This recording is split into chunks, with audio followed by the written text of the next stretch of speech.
Oke, 3, 2, 1.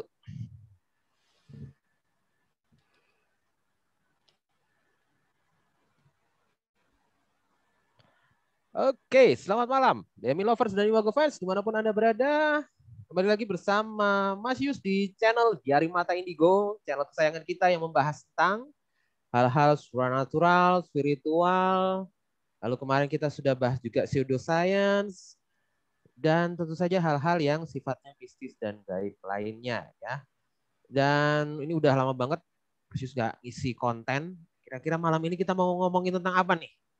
Sebenarnya kita mau ngomongin sebuah topik yang cukup kontroversial karena ini menyangkut sebuah benda, Mas Yus nyebutnya sebuah benda ya, yang katanya dalam tanda kutip itu berkaitan erat dengan sihir. Nah, tentu saja kalau misalnya di kalangan eh, dogmatis, nah Mas Yus sebutnya bukan agamawan ya, tapi di kalangan dogmatis ini tentu saja menyimpang. Yang namanya sihir ini pasti menyimpang. Tapi pertanyaannya, apakah memang benar seperti itu? Mas Yus malam ini mau membahas tentang sigil. Tentu mungkin teman-teman sudah tahu apa itu sigil. Jadi semacam kayak mungkin bisa dibilang kayak gambar atau simbol, dan itu katanya bisa untuk membantu melakukan entah itu invokasi atau transmutasi energi, atau mungkin bisa dibilang juga untuk membantu meningkatkan atau mengamplifikasi energi dan lain sebagainya. Itu katanya seperti itu. Tapi apakah memang seperti itu? Dan tentu saja Mas Yus malam ini tidak sendiri. Mas Yus ditemani oleh salah seorang narasumber. Kita langsung sambut dan panggil saja. Ini dia Mbak Emi yang akrab Halo. dipanggil dengan sebutan Mak Dragon atau Mak Naga ya. Aku sendiri masih agak canggung menyebut dengan Mak Naga atau Mak Dragon, tapi aku panggil Emi sajalah. Oke, Mbak Emi, malam hari ini kita akan ngobrol-ngobrol tentang sigil. Yang aku suka kalau ngobrolin tentang sigil sama Emi ini adalah bahasannya nggak melulu dari sudut pandang yang sifatnya dogmatis, tapi ini menyangkut juga tentang sejarah, menyangkut juga tentang wawasan bagaimana asal mulanya, dan ini yang mungkin teman-teman perlu tahu. Ini kita perlu share di sini. Awalnya gimana sih, lalu terus sebenarnya itu barang apa sih, dan bagaimana kemudian itu bisa berkembang sampai dengan pemahamannya yang sekarang. Oke, udah siap belum, Maimi? Kita ngobrolin tentang skill malam hari ini. Siap, siap, siap, siap. Oke, siap, siap. Oke, ini tentu saja kan kalau teman-teman ini kadang ada yang awam, terus ada juga yang mungkin belum tahu, atau mungkin ada teman-teman yang mungkin masih bertanya-tanya sigil itu sebenarnya benda apa sih? Bener nggak sih yang namanya sigil itu sama dengan jimat, atau beda, atau gimana kayak gitu? Sebenarnya sigil itu apa sih kalau menurut Emi, ini seperti apa sigil itu? Sigil itu ya kalau orang awam lihat tuh goresan ya, goresan biasa, ada bentukan-bentukan gitu ya. Tapi kalau kita orang yang mungkin berbakat buat ngelihatnya itu seperti portal, seperti Oke, kalau kita bahasa gaulnya barcode-nya. barcode. Udah kayak produk pabrik aja ada barcode ya. Barcode. Oke, oke, oke. Ini istilah baru ini. Sigil adalah barcode. Oke. Terus gimana? Coba mungkin penjelasan lebih lanjut seperti apa? Kalau kalau orang eh, pernah dengar talisman atau amulet tuh eh mungkin kalau bahasa orang sini jimat kali ya, lebih ke Ya, tolak bala ya, atau jimat ya, gitu ya, kali ya. ya. Bentukannya itu bisa macam-macam, bisa ya dari hewan, kulit lah, atau kuku lah, atau apa batu lah, macam-macam, atau kalung gitu juga bisa. Bentuknya banyak. Pokoknya intinya sih untuk ya menolak sesuatu yang sifatnya jahat datang ke kita gitulah. Oke, jadi sebenarnya ini adalah alat untuk tolak bala sebenarnya, gitu ya. Ya benar. Oke, awalnya seperti itu. Lalu kemudian bagaimana itu bisa berkembang? Sebenarnya itu penggunaannya digunakan pada era apa sih sebenarnya? Pada zaman apa sebenarnya sigil itu kok bisa mulai populer, itu, mulai digunakan? Ya, mending gua share screen ya. Oke, coba kita lihat. Oke, jadi ya seperti yang digambar ini, yang paling atas ini ada gambar kayak kerbau ya, atau apapun itulah yang Oke, bertanduk. Nah, jadi itu menunjukkan bukti bahwa sebenarnya di era animisme atau totemisme itu sudah ada gambar atau lukisan yang di gua-gua itu biasanya atau pahatan gitu, yang mereka berusaha untuk membuat suatu gambar yang mereka percaya itu bisa membuat mereka itu aman atau membuat mereka itu jauh dari hal yang jahat gitu. Jadi sebenarnya di era jauh banget puluhan ribu tahun yang lalu itu tuh sebenarnya manusia itu sudah ada insting untuk mencari keselamatan dari coret-coretan seperti ini gitu loh. Mungkin bentuknya masih basic ya, masih karena eranya kan eranya percaya sama hewan-hewan gitu ya, totemisme. Makanya gambarnya banteng atau kerbau seperti ini gitu. Oke. Ya, kemudian berkembang jadi ini kalau yang Cina kita tahu I Ching. Ini baca I Ching atau I Ching atau gimana? Oke, I Ching ya. Ini dinasti Zhou. Dinasti Zhou ini ada yang bilang dinasti Zhou ini masih kerabatan sama gua, nggak tahu benar apa enggak. Pernah diterawang orang. Ya pokoknya dinasti Zhou itu yang terkenal itu apa namanya? Yang kayak pentagramnya itu loh, nyebutnya apa sih pentagram itu ya? Ya pokoknya yang dari atau apa? Bukan. Nyebutnya apa ya? Gua lupa. Ya pokoknya di era modern sekarang sampai sekarang sih masih dipakai kayak Tao gitu. Masih dipercaya sama Tao. Terus itu namanya King Wen Sequence. King Wen Sequence ya. Itu jadi dari si dinasti Zhou ini jadi cikal bakal Konfusianis, terus Tao, terus Buddhis, sama Yin Yang juga. Jadi ini dia itu kayak satu akar gitu loh. Kayak gitu. Kemudian yang kita turun ke bawah ini universal magic symbol ini yang kita lihat sekarang rata-rata ya. Tapi kita lebih lari ke Egypt dulu deh. Egypt ini lebih jadul lagi. Egypt itu udah mengenal berbagai dewa. Dia juga udah bikin sigilnya bentuknya sih uniknya nggak kayak coretan yang lain ya. Dia bentuknya gambar. Kalau kita kan mengenalnya apa hieroglif ya. Hieroglif. Ya hieroglif sorry. Ya itu sebagai apa namanya sigil. Bagi mereka itu sigil gitu. Dan itu dilakukan. Ada gambar Ang di sini, Eye of Horus ini yang saya agak familiar. Makanya saya hari ini mata agak-agak Horus. Aku bikinnya agak-agak mirip Horus. Menyesuaikan tema kita. Jadi bagi mereka itu termasuk sigil ternyata itu juga baru yes, termasuk sigil buat mereka. Jadi itu yang melakukan ini tuh hampir berbagai lapisan masyarakat di Mesir ya, kayak priestnya, priest itu kayak pendeta gitu, terus pesulap di sana sudah ada era pesulap ya. Pesulap di sana itu maksudnya mereka menghibur gitu loh, kayak akrobat mistis gitu. Itu untuk menghibur Firaun. Kemudian ada tabib, ada bidan, ada perawat, juga ada yang pembuat shield. Pembuat shield itu maksudnya kayak ngelindungi makam, makanya makamnya kan bertuah gitu kan. Gitu. Nah, kemudian kita ke sebelahnya ada Babilonia. Nah, Babilonia ini juga kuno. Baik Egypt maupun Babilonia adalah dua peradaban besar dan kuno dan literaturnya banyak. Nah, gitu. Itu yang membuktikan kebesaran mereka gitu.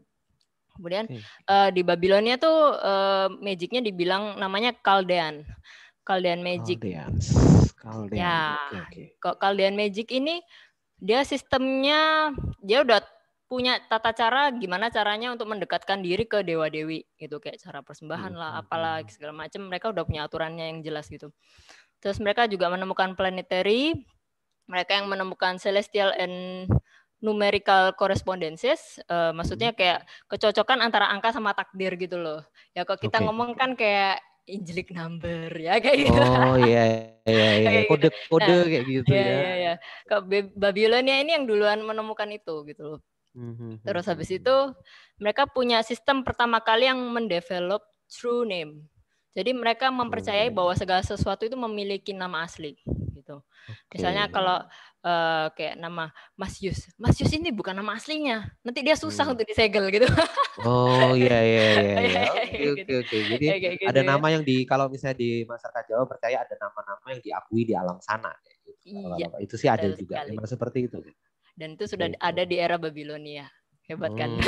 Hebat, hebat, hebat, hebat, hebat. Iya, dan kemudian mereka juga meyakini kalau tiap nama, tiap suku kata itu memiliki ekspresi atau nilai numerik gitu. Jadi nggak sembarangan tiap huruf itu kayak gitu. Mungkin Bisa itu dihitung. sebabnya apa namanya buat orang zaman dulu nama itu sangat berarti sekali gitu. Karena itu. Oke. Gitu. Walaupun Shakespeare bilang apalah arti sebuah nama kayak gitu. Ini Karena tidak Shakespeare seperti itu lahir di abad pertengahan, dia bukan lahir di era kuno. Iya, iya, iya, iya, iya. Berarti kita lupakan saja itu Shakespeare itu. Oke. Lalu selanjutnya Babilonia, lalu ini masuk ke era Ya ini ke era sebelahnya European Runic Talisman, tahu lah ya, rune itu kan hubungannya sama yang paling terkenal lah Viking ya, suku Viking, tapi nggak cuma Viking sebenarnya, Nordic ya, nggak kayak cuma gitu. Nordic, sebenarnya ada Celtic tribes kan. Celtic tribes itu kayak Anglo-Saxon, Saxon, Basques, aduh namanya banyak banget. Pokoknya sukunya dari Celtic tribes itu banyak banget sebenarnya. Di Google saja. Oke. Jadi yang terkenal memang cuma Nordic, tapi sebenarnya ada kaum-kaum lain juga gitu. Terus ya ciri khasnya mereka ya sudut-sudutnya mereka sih. Ini tipe ribetnya. Ada yang lebih simpelnya lagi sih. Simpelnya mungkin kayak yang di bawah itu ya. Yang paling bawah itu juga runes itu. Dia tipenya sudut-sudut gitu. Pokoknya cirinya itu ada tajam-tajam gitu. Tapi kadang-kadang kalau misalnya ngelihat era Babilonia, malah sepertinya jadi ingat simbol-simbol yang ada di Hindu juga. Ada simbol cakra, mungkin ada simbol kayak yang mungkin apa matahari kayak gitu ya. Ini Ya, apakah memang ini bener. asalnya dari sana juga atau gimana sepertinya? Kalau misalnya ada kemiripan soal simbol ini. Karena memang di era yang lebih ke depan lagi ya, bicara setelah era Egyptian dan Babilonia yang kuno, kan ada yang ke depan lagi, lebih maju lagi, itu ada yang namanya perpustakaan Alexandria. Pernah dengar nggak? Ya. Alexandria itu di Mesir ya kan. Jadi perpustakaan Alexandria ini adalah perpustakaan paling gede pada zaman itu ibaratnya kayak apa ya? Kok pengen gede di sini apa? New York-nya sana gitu ya, kayak gitu. Semua orang pada belajar ke sana atau berbisnis ke sana gitu ya kan. Dan di Alexandria itu akhirnya menghasilkan pencampuran antara India, Persia, Babilonia dan Mesir. Itu nyampur di sana. Jadi nggak heran kalau India itu punya kemiripan. Makanya kita kan lihat patungnya kok mirip-mirip gitu ya. Iya, Ternyata mereka simbolnya itu mirip-mirip, patungnya mirip-mirip. satu akar. Satu akar ternyata. Iya. Gitu ceritanya. Gara-gara jadi mereka itu zaman dahulu aja itu sudah ada kota yang jadi tempat kumpul-kumpul buat belajar, buat keagamaan kayak gitu. Zaman dulu itu kayak gitu. Oke, termasuk berarti yang gambar run itu sendiri, ada run futark, ada run, aku cuma taunya run futark kayak gitu, itu menggambarkan ada simbol-simbol elemen kalau nggak salah, ada simbol elemen api, ada simbol elemen petir, guntur dan lain sebagainya. Itu ternyata juga masuk dalam kategori yaitu sigil ya, run itu berarti masuk dalam kategori sigil ya berarti. Kayak gitu. Termasuk. Okay. Karena sigil kan basically adalah goresan yang mengaktifkan talisman atau si jimat tadi gitu loh, atau si amulet tadi. Jadi tanpa adanya sigil, sebuah benda itu nggak bisa kita masukin energi dari luar gitu loh. Kita membutuhkan barcode itu. Barcode atau pintunya atau portalnya ya kayak gitu. Oke, masuk akal sih kalau misalnya kayak gitu. Oke, lalu perkembangannya sendiri ini kan juga akhirnya dikenal di berbagai macam bangsa, berbagai macam negara, kemudian malah berkembangnya di Eropa ya kalau nggak salah terakhir ini ya. Ya, sebenarnya Eropa lebih dukun dari kita. Atau nggak sama aja dukunnya sama kita. Ternyata orang yang ternyata kita kira logis, orang yang kita kira mereka sangat dukun. Ternyata mereka sangat dukun sekali ya kayak gitu ya. Oke. Nah ini bukan membuka pandangan teman-teman juga bahwa jangan dipikir bahwa di Eropa sana dukun-dukun itu terpinggirkan. Malah justru mereka kadang-kadang lebih dukun dari kita. Kayak gitu ya. Oke, ini justru kalau paradigma tentang sigil ini bisa membuka pandangan ke arah sana kayak gitu. Jadi kesimpulannya adalah sigil ini universal sebenarnya. Seperti itu. Benar. Oke. Masuk di akal sih kalau misalnya melihat dari penjelasan seperti itu.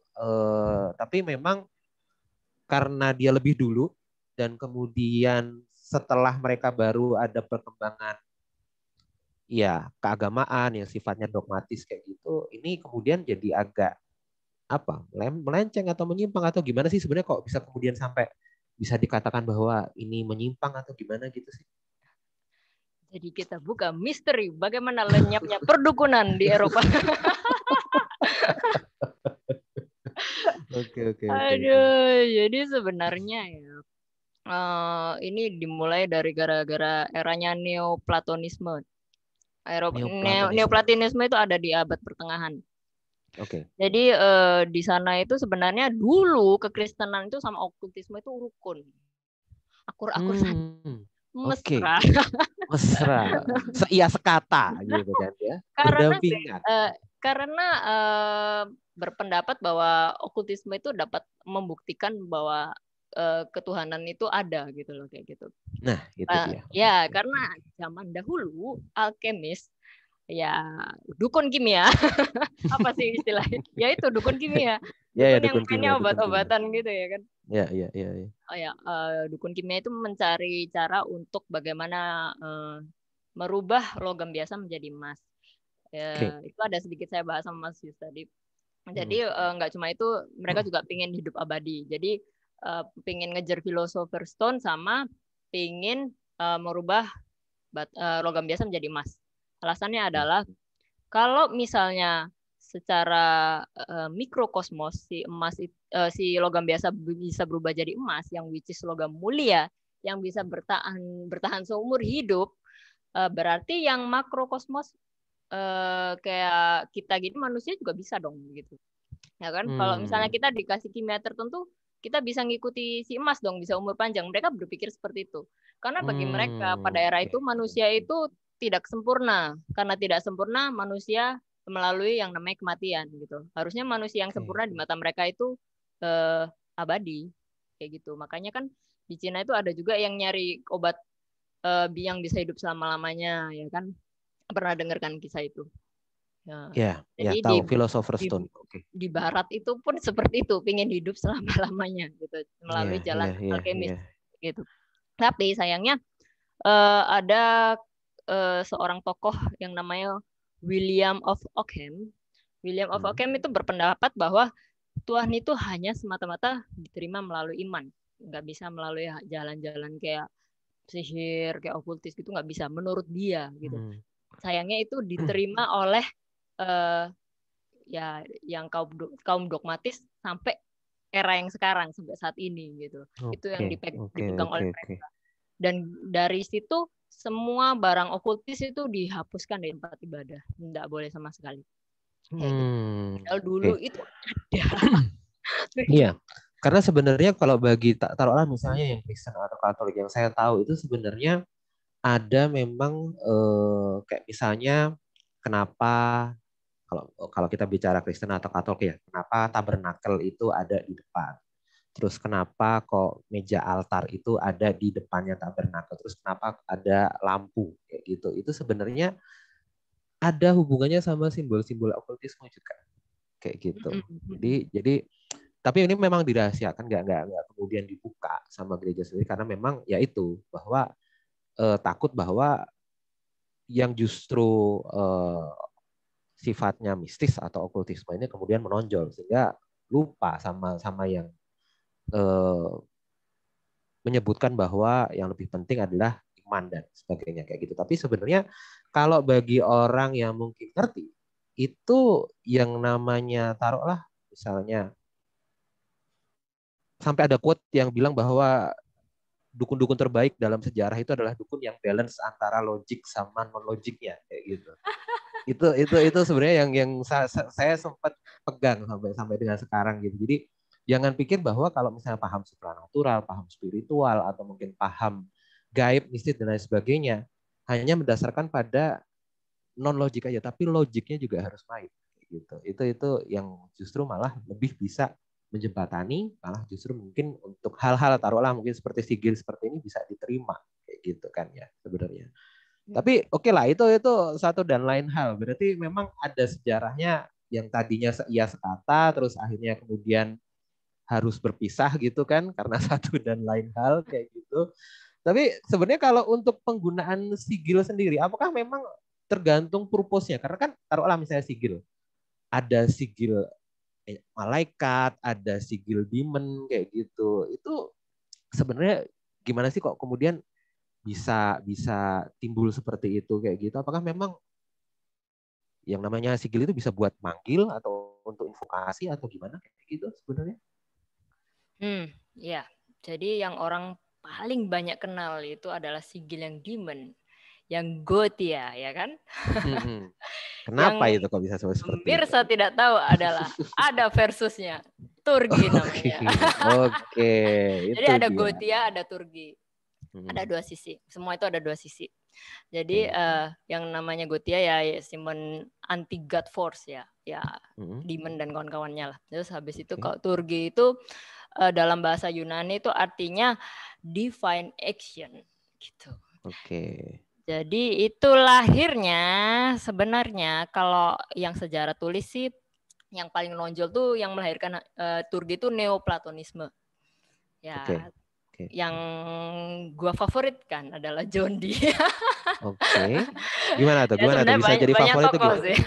Sebenarnya banyak tokoh, tapi yang gua suka dari John Dee adalah dia itu spesifik banget dan sangat apa ya? Dia menciptakan sigil yang lain daripada yang lain gitu loh. Jadi dia meletakkan seluruh nama aslinya Tuhan yang dia dapat dari channeling dengan malaikat, nama aslinya Tuhan, kemudian nama penghulu malaikat-malaikat, kemudian anak-anak surga itu semua dimasukkan di dalam satu sigil, gitu. Dan satu sigil ini bisa dibuat berbagai fungsi. Jadi nggak usah gonta-ganti sigil gitu, satu untuk semua kayak gitu. Itu yang aku suka dari John Dee sih, kayak gitu. Jadi memang ada ternyata nggak buat teman-teman juga yang harus tahu bahwa ternyata jangan semata-mata karena mungkin dibilang ini untuk sihir dan mungkin yang lebih populer adalah demon. Padahal sebenarnya ada anti demonnya, ada yang Gotia, ada yang Turgia. Jadi sebenarnya tergantung penggunanya, tergantung purpose-nya kayak gitu. Dan si John Dee itu penasehat Elizabeth I. Jadi nggak mungkin lah kalau penasehat Elizabeth I itu kemudian sampai ya lebih akrabnya sampai menyesatkan gitu kan. Maju itu. Kayak gitu. Lalu sebenarnya kalau untuk penggunaannya sendiri, cara kalau yang Mbak Emi tahu, cara makainya itu sigil sebenarnya gimana sih? Boleh tahu? Kebetulan aku kan lebih ke Turgi ya.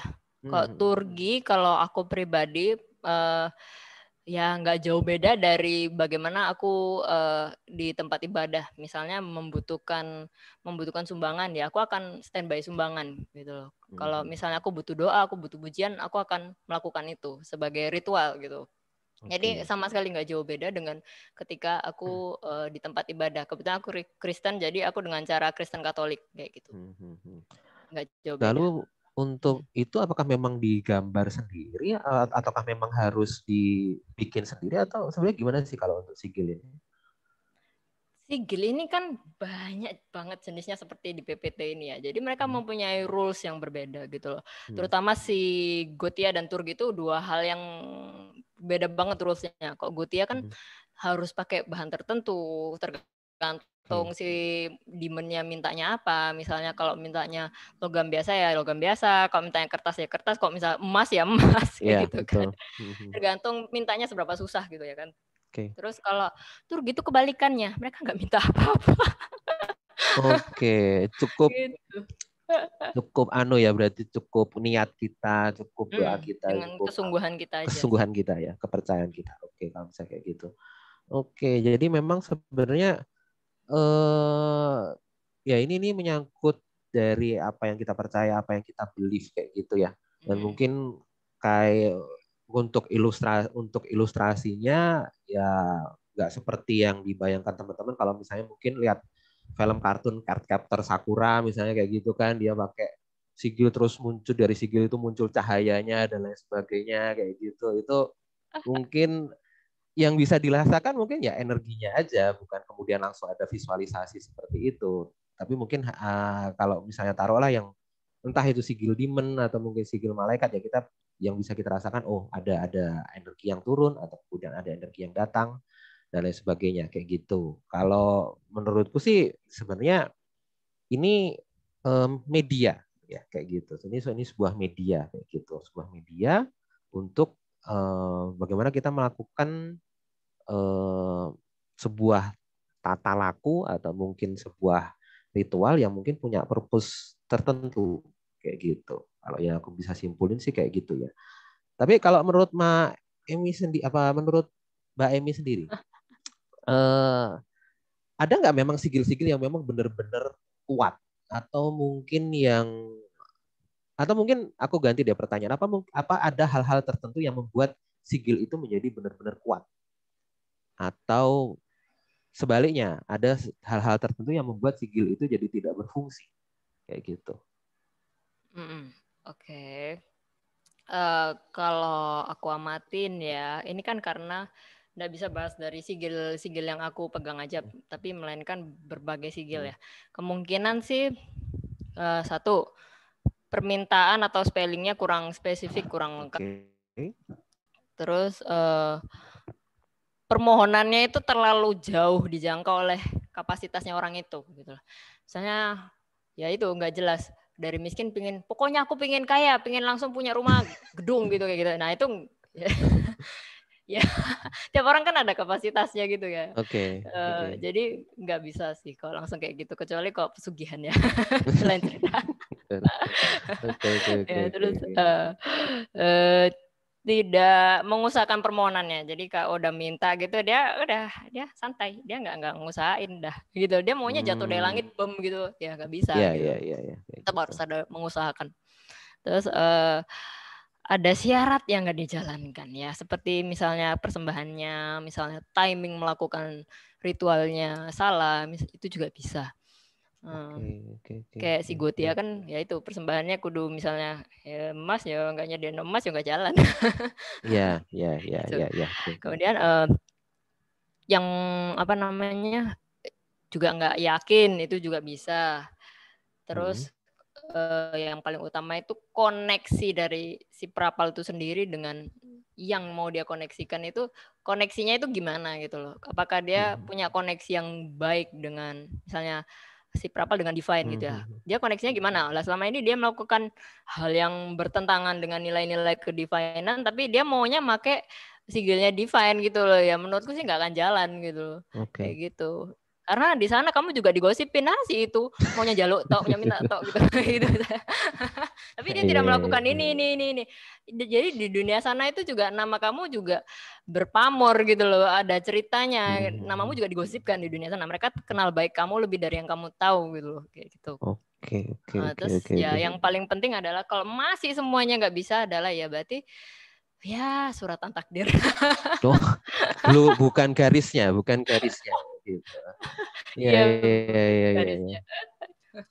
Oke, dari sini kan sebenarnya penjelasannya cukup logis gitu. Yang tadinya mungkin awalnya sihir, tapi kemudian arahnya lebih kepada ya perkembangan ilmu pengetahuan kayak gitu ya. Bahwa kemudian ini simbol-simbol yang digunakan ini sebenarnya hanya sebagai hanya sebagai untuk media supaya kita lebih yakin, bisa lebih fokus, bisa lebih memusatkan energi kita, memusatkan pikiran kita kayak gitu.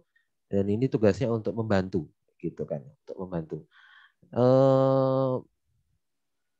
Dan tadi sudah disebutkan juga bahwa sebenarnya kalau untuk sigil-sigil ini sendiri ada hal-hal yang bisa kemudian membuat itu menjadi berfungsi maupun tidak berfungsi. Dan sebenarnya ini juga bisa membuka pandangan dari teman-teman bahwa penggunaan ini yang tadi seperti dijelaskan itu ya sama sekali bukan kayak abrakadabra yang tiba-tiba langsung seketika gitu berubah kayak gitu, pengen kaya tiba-tiba ada yang barang jatuh dari langit kayak gitu. Tapi kemudian itu proses yang ada selanjutnya. Jadi setelah kemudian melakukan ritual itu, kemudian nanti ada proses-proses selanjutnya yang kemudian akan berlangsung, akan berjalan kayak gitu. Ya kalau misalnya mungkin pengen dapat duit kayak gitu, tiba-tiba entah kenapa pengen pasang lotre, tiba-tiba terus menang lotre kan kayak gitu, itu kan lebih masuk akal kayak gitu. Atau tiba-tiba ada giveaway kayak gitu kan, tiba-tiba dapat giveaway kayak gitu, itu sebenarnya sih pola-pola yang sama sebenarnya. Jadi sigil ini erat kaitannya juga sama kekuatan manifestasi. Kalau misalnya dilihat dari sejarahnya, jadi bukan karena semata-mata ini sihir, tapi kemudian ini adalah media yang sudah ada sejak zaman dahulu, kepercayaan-kepercayaan yang ada pada zaman dulu, bagian dari kebudayaan juga dalam sebuah tata ritual, dalam sebuah tata laksana kepercayaan tertentu kayak gitu.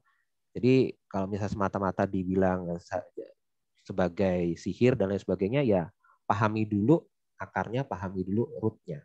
Misalnya kalau pesan dari Mas Yusi kurang lebih seperti itu ya.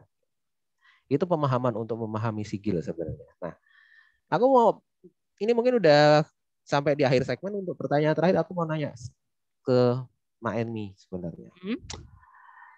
Sampai sekarang apakah masih ada yang menggunakan sigil nggak sih? Entah itu Gotia, entah itu Turgia, itu apakah masih ada yang pakai sih sebenarnya untuk kayak gini nih? Banyak. Banyak ya, malah banyak ya. Walaupun nggak terang-terangan kayak gitu ya. Lalu untuk apa Yang di mereka menggunakan barat ini? pun juga banyak Mas Ian. Bahkan karena kan sekarang itu adalah eranya neopaganisme. Jadi pagan modern. Sekarang Pagan hadir modern. lebih rune-nya lebih simple. Ya. Oke. Ya, banyak sekarang yang pakai rune dijual di apa namanya toko-toko online luar negeri itu banyak banget dan mudah banget didapat. Karena kemudahan didapatnya itu berarti permintaan Anda dong, kayak gitu. Logikanya kayak gitu. Wes pokoknya Google aja sigil ini wes pasti berderet-deret tuh ada jualan di dimanapun gitu. Iya. Itu berarti kan masih Oke. banyak yang melakukan gitu. Oke. Ketahuan, Mbak M ini berarti suka belanja online kalau misalnya kayak gitu itu ya. Hamba toh dan hamba shop nggak boleh promosi, nggak dibayar hamba kita. online, hamba shop online lah kayak gitu ya. Oke. Mungkin kalau ngobrolin gini sih bisa lama banget, karena memang ini menyangkut sejarah yang sudah ada bertahun-tahun atau berabad-abad setelahnya kayak gitu. Dan yang namanya sigil ini tentu saja ya sebenarnya sih mau gimana juga akrab dengan kita. Kayak misalnya ya di kepercayaan-kepercayaan tertentu ada itu mungkin ada di gelang, mungkin gelang itu ada salibnya, terus juga ada simbol ang atau mungkin simbol-simbol tertentu atau simbol swastika, atau mungkin teman-teman juga ada simbol-simbol yang kayak simbol-simbol matematis, itu sebenarnya juga bagian dari gambar-gambar sigil juga sebenarnya kayak gitu. Cuma memang Kan ada tergantung yang ribut itu Mas, yang ributnya gimana tuh? gelang merah Oh yang iya, ada yang gelang merah swastikanya itu, katanya yang ada. artis-artis itu penyembah setan gitu ya. Itu juga ada sih kayak gitu. Kalau teman-teman ngikutin itu ada gitu.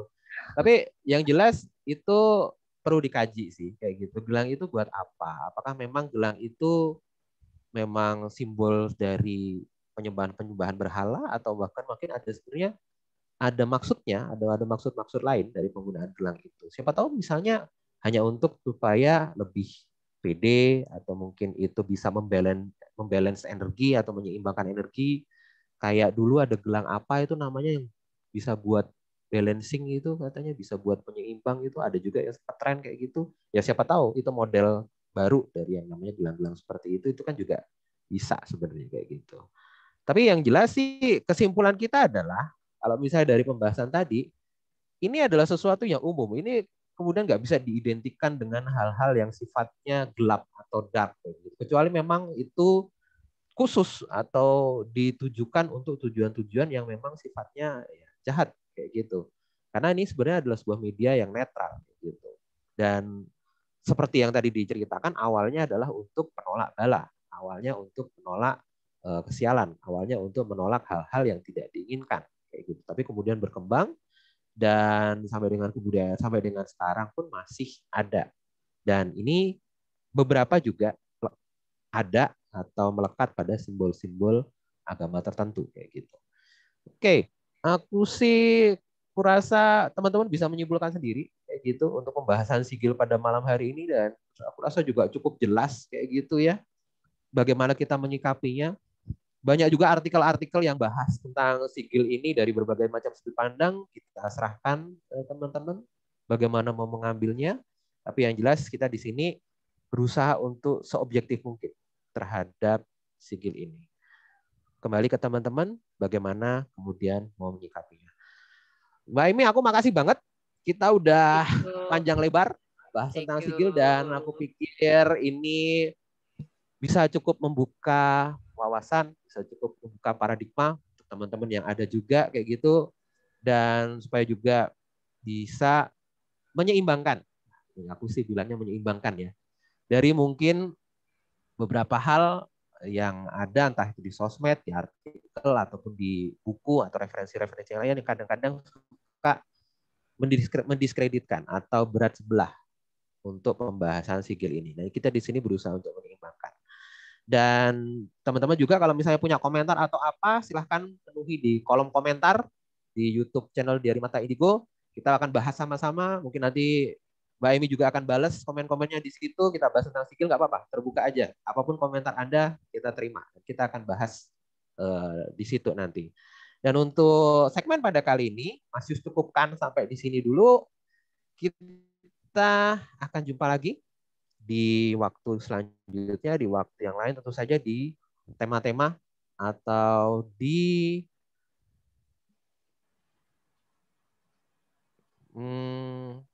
judul-judul yang mungkin lebih bervariasi lagi, lebih hot lagi, pembahasan-pembahasan yang lain lagi, tentu saja dengan narasumber-narasumber yang baru, ya, yang lebih fresh lagi, atau mungkin bisa jadi Mbak Emi lagi yang mungkin akan bahas. Kita undang lagi untuk tema-tema yang lain. Jangan bosan ya guys. Jangan bosan ya kayak gitu.